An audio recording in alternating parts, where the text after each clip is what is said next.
Demon God emperor देवत्व के मार्ग में घुस गया है। क्या क्या बात कर रहे हैं? क्या? महाद्वीप एक समय देवताओं की छत्र छाया में था। एक समय देवताओं की छत्र छाया में था, जहाँ आत्मा शक्ति 1 लाख तक पहुँचती थी। तो चलिए शुरू करते हैं। देवता बनने के लिए उन्हें सृष्टिकर्ता द्वारा निर्धारित परीक्षा पास करनी पड़ती थी, जो देवत्व प्राप्ति का एकमात्र मार्ग था। अच्छा, तभी देवताओं की परीक्षा से गुजरना होगा। यही देवता बनने का पथ है, जो सृष्टिकर्ता देवता द्वारा देवता बनने के लिए निर्धारित एकमात्र मार्ग है। लगभग 6000 साल पहले 72 दैत्य स्तंभों ने आध्यात्मिक विमानों को भेद दिया। जब सेक्रेड डीमन कॉन्टिनेंट पर जंग हुआ और देवत्व का मार्ग को नष्ट कर दिया गया, उस भूमि की रक्षा करने वाले देवता भी एक एक करके गायब हो गए। कोई नहीं जानता कि यह सब क्यों हुआ। इसके बाद सेक्रेड डीमन कॉन्टिनेंट में देवता न रहे।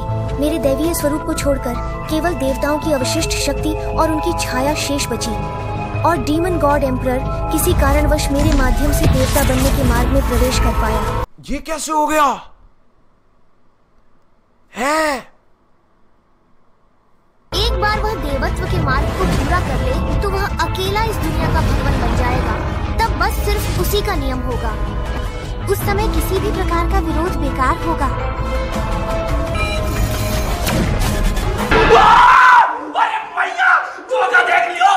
हम निश्चित रूप से उस दानव सम्राट को भगवान बनते और मानवता तथा महाद्वीप के विनाश होते हुए आंखें बंद करके नहीं देख सकते। यह भी निराशाजनक नहीं है। ईश्वरोहण का मार्ग खतरनाक है। यही नहीं, अभी और सुनिए। डीमन गॉड एम्परर का जीवित बाहर निकलने का समय अज्ञात है। हमारे पास अभी समय है, लेकिन हम अपनी आशा इस निरर्थक संभावना पर नहीं टिका सकते हैं। सही बात है। दैत्यों की जाति भी कठोर और घातक नजरों से घूर रही है, इसलिए हमें पूरी तैयारी करनी होगी। हमें डीमन गॉड एम्परर की अनुपस्थिति में सारी मानवता की शक्तियां मिलाकर सभी दानवों का नाश करना होगा। भविष्य के युद्ध में तुम लोग अकेले काफी नहीं होगे। महाद्राका और मैं ड्रीम पैराडाइज का समर्थन करके तुम्हारी मदद करेंगे। क्या बोलूं मैं इस पे? क्या बोलूं क्या अब मैं इस पे? ये कैसे चलेगा?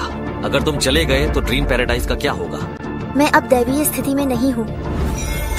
जब देवत्व का मार्ग खोला गया, दानव देव सम्राट ने मेरी दैवीय सत्ता छीन ली थी। महाद्वीप के सभी नियम डीमन गॉड सम्राट द्वारा देवत्व प्राप्ति मार्ग खोलने से बदल गए हैं। फैंटेसी पैराडाइज का अस्तित्व अब इसका कोई अर्थ नहीं रहा। ऐसे मुंडी हिलाओ और बोलो अच्छा है, अच्छा है। शाओली, फैंटेसी पैराडाइज व्यर्थ नहीं है। ये इस महाद्वीप के इतिहास का साक्षी है।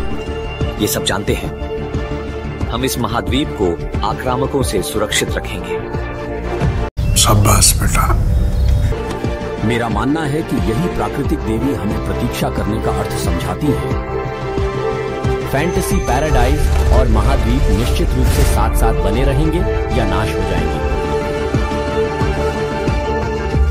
विलंब न करें, हम जल्द ही गठबंधन में लौटेंगे। मत अब ठीक ठाक है। Very good.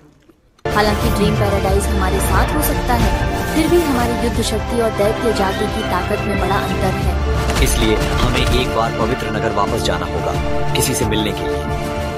लाइक मारो, बहुत ज्यादा जरूरी है लाइक करना, मैं बता नहीं सकता। बस लाइक मारो।